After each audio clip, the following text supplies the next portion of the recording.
Itu yang saya fikirkan, right? Okay? Sebab saya pernah jual emas at RM100 per gram. Hari ini saya nak sharing sedikit daripada pengalaman betul saya. Okay, perkongsian daripada pengalaman dan kesilapan saya, right? Jadi kamu yang nak tahu ni, sila duduk sampai habis dengar. Jangan ulang kesilapan saya, right? Sebab saya ni dah goal macam full circle daripada 2005 sampai 2026. Right?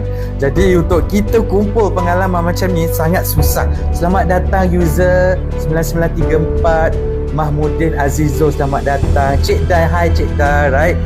Selamat datang, right?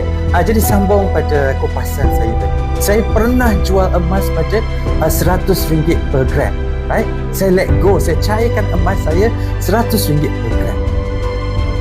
Masa tu kan, saya kurang ilmu emas.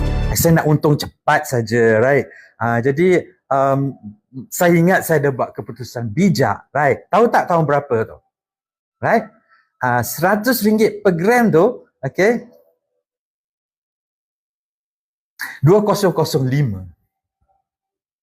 2005, sekarang 2026. 21 tahun yang lampau. Waktu saya muda-muda dululah, right? Kurang ilmu emas. Sekarang saya dah sedar, saya sebenarnya exit terlalu awal. Saya exit terlalu awal. Jadi itu satu kesilapan, right? Sebab apa? Emas ni memang untuk simpanan jangka masa panjang, bukan untuk short term flipnya.